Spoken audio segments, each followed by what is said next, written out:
Bonjour à tous, bienvenue sur la chaîne Helleuse Guidance. Je suis Marion et je vous propose d'aller explorer les énergies de votre année 2023.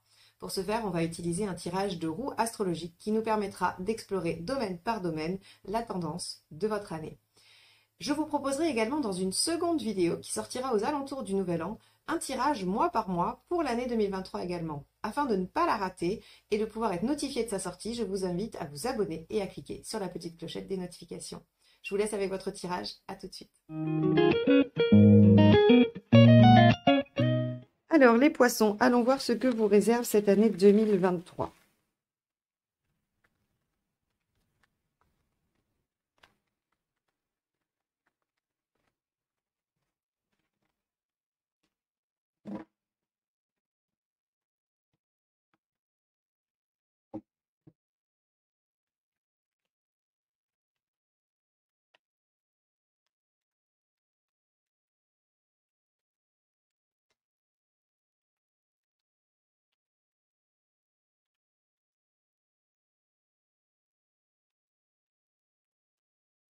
Allez. Alors, la maison 1 sera la 10.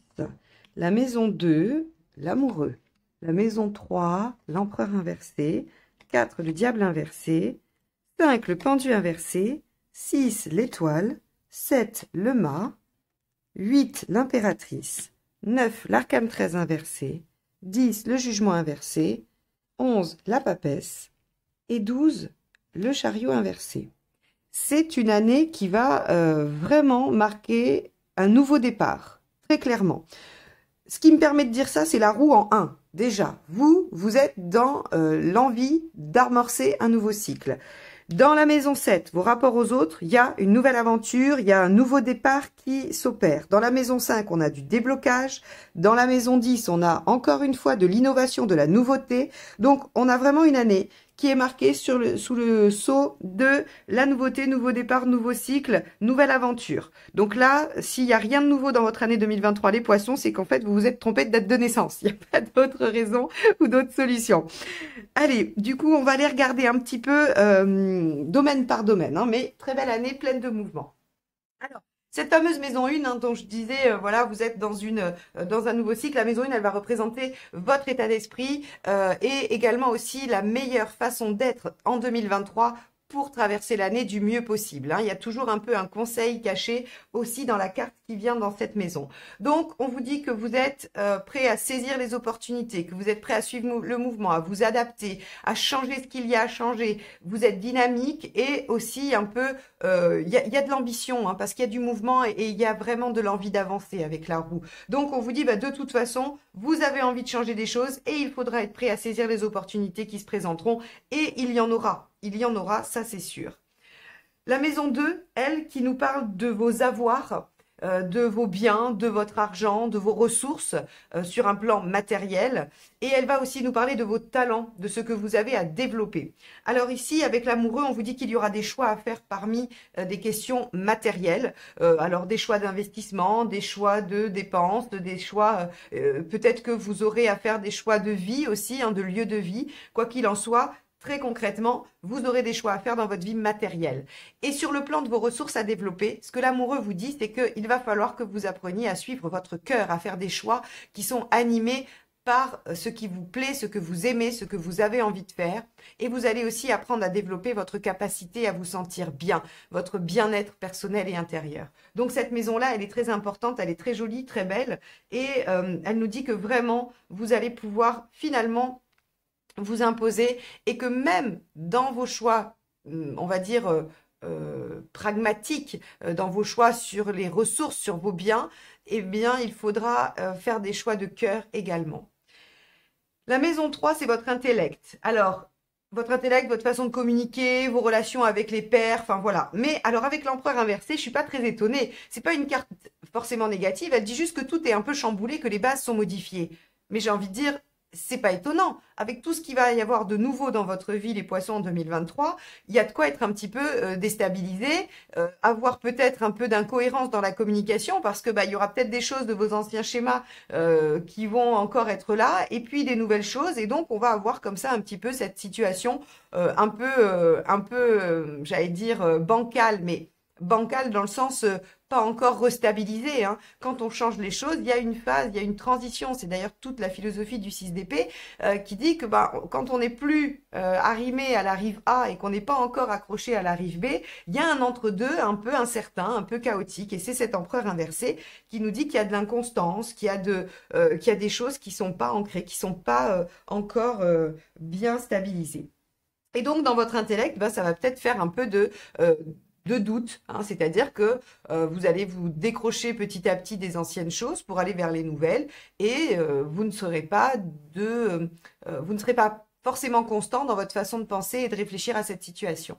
Voilà ce que veut dire l'empereur. Mais encore une fois, pour moi, c'est plutôt rassurant. Ça veut dire que les choses bougent vraiment et elles bougent profondément, hein, parce que si elles bougeaient qu'en façade, vous resteriez très stable ici. Donc, c'est une maison qui pourrait paraître mal aspectée, mais qui est tout à fait en cohérence avec le reste de la roue. Alors ici, dans la maison 4, c'est votre fort intérieur. C'est aussi comment vous allez vivre à l'intérieur de votre foyer. Et avec le diable inversé, ce que je trouve très beau, c'est que on peut dire qu'il y a de la frustration. Le diable inversé, évidemment, il n'est pas dans les plaisirs, la superficialité. Mais le diable inversé, son mot-clé, c'est l'ascétisme, c'est le retour à l'essentiel. Donc, il y a quand même quelque chose d'assez vertueux dans ce diable inversé. C'est-à-dire que, justement, on ne va plus dans le superficiel, on ne va plus dans ce qui est futile, on se concentre sur l'essentiel. Alors oui, c'est restrictif, il n'y a pas d'opulence avec le diable inversé. Mais par contre, c'est vraiment un retour aux sources, un retour à ce qui est profondément essentiel et juste ça. Donc, je pense que vous allez revenir à des valeurs plus simples.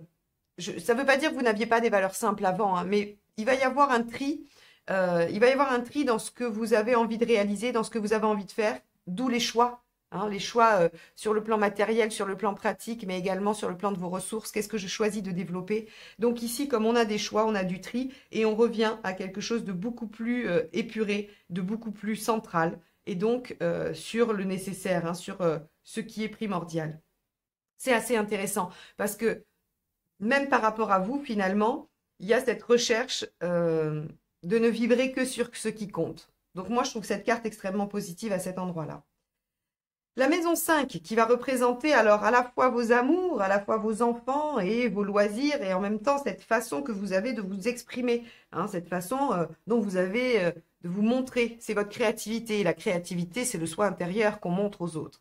Eh bien, avec le pendu inversé, on vous dit que ça va être libéré d'un seul coup. Donc, vous pourriez avoir des idées, et des idées qui vont probablement rejaillir dans plein de domaines de votre vie. Parce qu'on voit bien que l'aspect professionnel, hein, ou des activités, parce que si vous ne travaillez pas, c'est ce que vous avez comme activité dans la société, tout ça va être aspecté de choses nouvelles et de créativité. Donc, je pense que vous allez vous sentir libéré.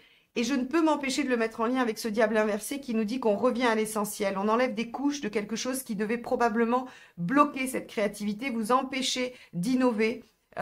Et donc, on a, à mon avis, une très belle expression de soi sur cette année 2023.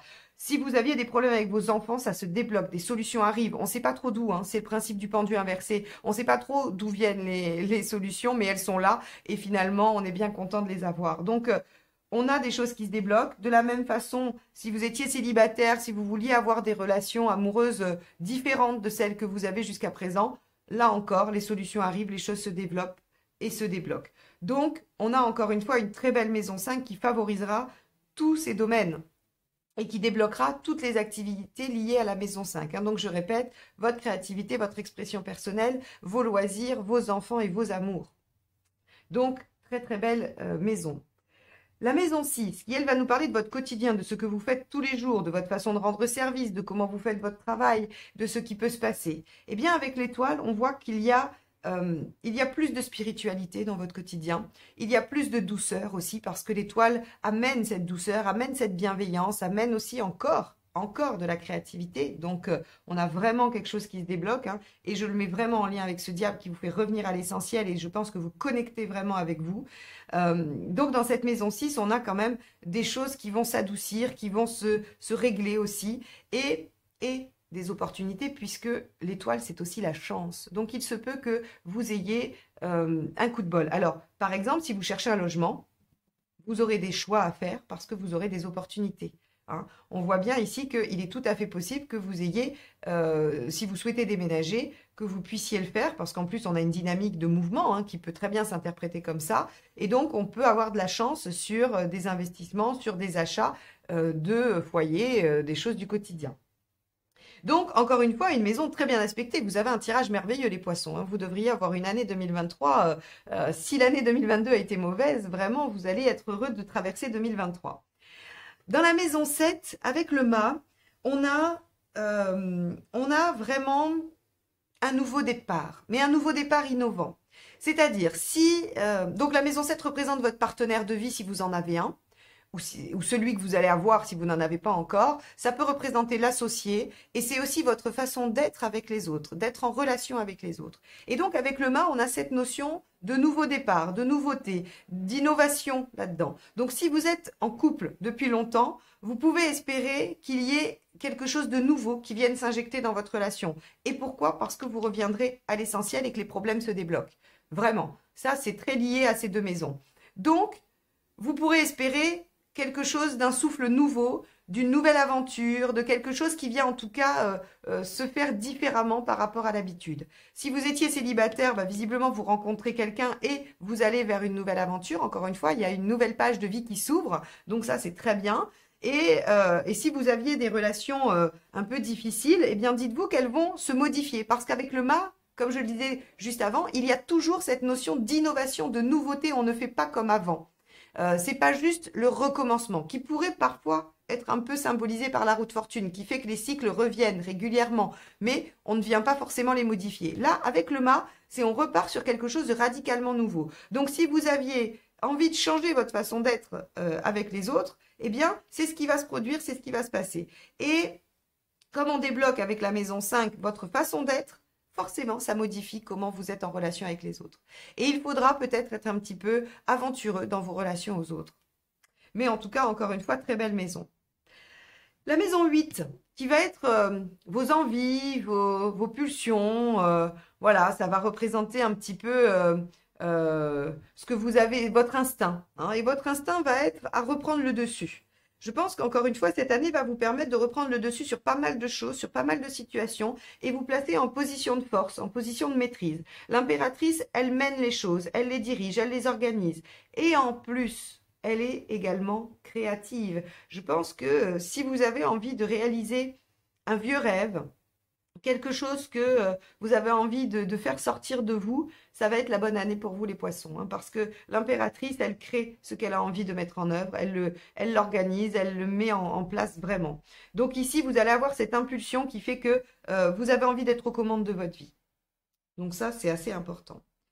La maison 9, ici, avec l'arcane 13 inversé, elle va nous parler de vos recherches personnelles, de votre intériorité, de vos systèmes de croyances, de votre vision du monde.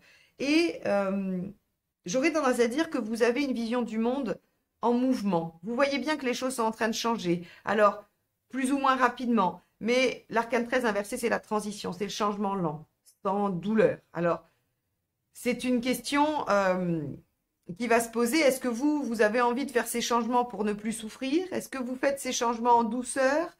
De toute façon, votre recherche personnelle, elle a comme moteur le changement, la transformation intérieure et profonde. Donc, c'est plutôt bien aspecté parce que si elle avait été comme ça, on aurait pu penser que tout ce qui change dans votre vie en 2023 se fait de façon un peu violente, un peu dure, un peu raide, et donc ça peut être un peu souffrant. Or là, avec une arcane 13 inversée, eh bien, vous vous adaptez, finalement, vous vous adaptez aux changements que vous percevez dans le monde et vous produisez en vous des changements en douceur pour vous adapter à ça. Donc là, encore une fois, les poissons, vous êtes parfaitement adaptés, en lien, et je pense que c'est parce que vous faites des choix qui sont directement reliés à ce que vous aimez et à ce que vous avez envie d'être et qui vont vous amener à votre épanouissement personnel. Alors, ici encore dans la maison 10, qui va représenter votre carrière ou votre rôle social, eh bien, avec un jugement inversé, on tourne le dos au passé, on clôture, on se tourne radicalement vers quelque chose de nouveau. Donc là encore, hein, comme je vous l'ai dit, on a de l'innovation, on a de la nouveauté. Vous avez 3 cartes sur en plus des axes, mince, j'ai pas le mot qui va me revenir. Vous savez, les points cardinaux hein, de la roue astrologique, qui est ici la maison 1, la maison 7 et donc ici la maison 10. Il y a aussi la maison 4 hein, en point cardinal. Mais ici, sur des choses importantes de cette roue, vous avez des cartes d'innovation, de nouveauté, de nouvelles pages de vie. Donc, encore une fois, dans la carrière, il va y avoir quelque chose d'innovant qui va se produire. Soit vous allez réussir à obtenir de nouvelles attributions, de nouvelles tâches, de nouvelles missions, soit vous allez changer radicalement de travail, vous allez faire une reconversion grâce à des opportunités hein, que vous trouverez ici, grâce au déblocage de votre capacité à vous développer, à vous révéler vous-même. Donc, on a encore une fois dans la maison 10 de la nouveauté, une ouverture sur quelque chose qui va être différent d'avant. Encore une fois, ce n'est pas un renouveau, ce n'est pas quelque chose qu'on recommence à l'identique. On vient injecter de la nouveauté, on vient injecter quelque chose qu'on n'a jamais fait dans le jugement inversé. De même qu'avec le mât. Donc, de la nouveauté dans la carrière et ce, pour du bien, puisque vous êtes en dynamique de 10. Dans la maison 11, qui elle va représenter comment j'allais dire, votre objectif final, votre grand rêve, vos grands espoirs. Avec la papesse, on voit que vous êtes en train de cheminer, d'intérioriser, d'essayer de comprendre comment vous pourriez y arriver à cet objectif-là. Donc, il est en train de maturer, il est en train de se préparer en vous. Vous savez exactement où vos choix vont vous mener, vous savez où vous devez arriver pour être réalisé, pour vous sentir en harmonie, et vous êtes en train d'y travailler. La papesse, elle réfléchit, elle accumule du savoir, elle cherche le mode d'emploi. Donc ici, on voit très bien que vous êtes en train d'œuvrer pour votre réalisation. Et ça, c'est encore une fois extrêmement positif, et cette année, il va y avoir beaucoup d'opportunités pour aller dans cette direction. Alors, la maison 12, c'est ce que vous avez besoin de lâcher, ce que vous avez besoin de mettre en œuvre pour traverser cette année. Eh bien, la maison 12, avec son chariot inversé, elle nous dit, vous avez besoin d'aller connecter avec vos ressources, vos capacités à dépasser les obstacles. Parce que le chariot inversé, qui a souvent mauvaise réputation, en fait, est une carte quand même positive parce que ce que ça nous dit, c'est pas qu'on va complètement échouer, c'est juste que sur la route, il y aura des obstacles. Mais ce qu'elle dit de façon subliminale, c'est que la gratification à avoir dépassé les obstacles est bien plus grande que la réussite du chariot à l'endroit. Donc ici, ce qu'on vous dit, c'est vous allez devoir prendre les obstacles qui vont se présenter devant vous comme des occasions de révéler votre impératrice pour, donc c'est-à-dire votre capacité à créer, à développer, à organiser, à faire votre maîtrise de la situation, donc toutes vos compétences pour aller vers un résultat encore bien plus beau. Donc vous aurez à vous confronter à ce qui pose problème et vous le ferez avec brio puisque on voit bien que vous trouvez des solutions, que vous savez revenir à l'essentiel, que vous avez des opportunités, que vous êtes en capacité de démarrer de nouvelles choses sur le plan personnel ou bien avec des partenaires et des associés, qu'au niveau du travail, vous allez innover et que vous êtes en train de maturer quelque chose pour votre réussite et la réalisation de vos grands espoirs. Donc les poissons, cette année 2023 est vraiment splendide. J'espère que vous allez pouvoir vous servir de ce tirage pour aller encore plus développer les potentiels de chaque domaine, pour pouvoir vous aider à reconnaître quand les choses vont se présenter et vraiment user de ce chariot inversé, je dépasse les obstacles pour avoir une réussite bien au-delà de mes espoirs, de mes espérances. C'est vraiment ça le thème de votre année 2023.